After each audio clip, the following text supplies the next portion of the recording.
Je m'appelle Oraito, je suis designer. Ce qui m'intéresse dans ce métier, c'est la transversalité, de pouvoir exprimer mon travail et ma vision à travers différents projets.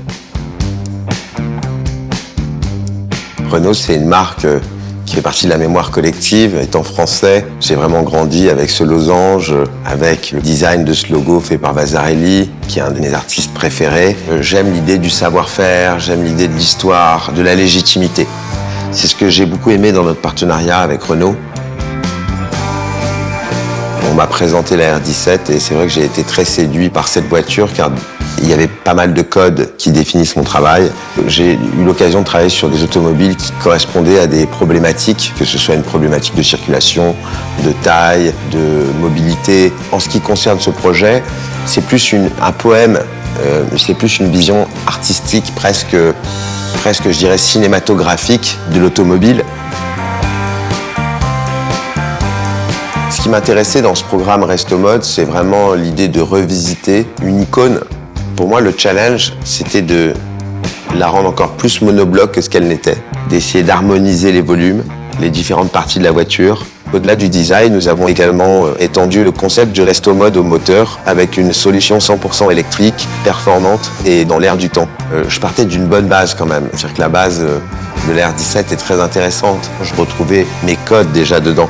Donc il y avait juste à les simplifier, les magnifier, parfois les isoler, parfois les lier, parfois essayer d'enlever quelques éléments pour que ce soit plus qu'un élément. Donc de raccorder certaines fonctions, le tableau de bord, le volant et un travail aussi sur les matériaux qui était cohérent avec mon univers et mon univers architectural. L'idée, c'est qu'il n'y ait pas de séparation finalement entre l'intérieur et l'extérieur. C'est ce que j'aime faire aussi souvent en architecture. Donc l'intérieur s'inspire vraiment de l'univers du salon finalement. On l'a rendu beaucoup plus domestique, moins automobile.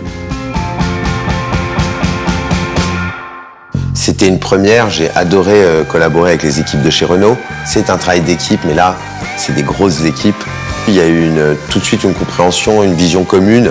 Collaborer avec les équipes de Sandip qui modélisaient limite en temps réel toutes mes idées. C'est-à-dire que j'ai envoyé 2 croquis et 2 minutes après, j'avais déjà les pièces qui étaient modélisées. Cette voiture m'a inspiré très rapidement.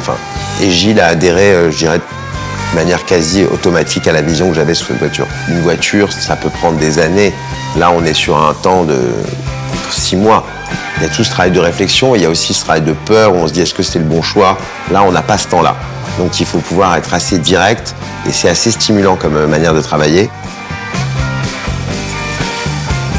C'est la voiture d'un James Bond, mais un peu plus fun, un peu peut-être décalé, peut-être un James Bond qui porterait des pattes d'F et des chemises à fleurs. Donc ça serait peut-être plus Austin Power en fait.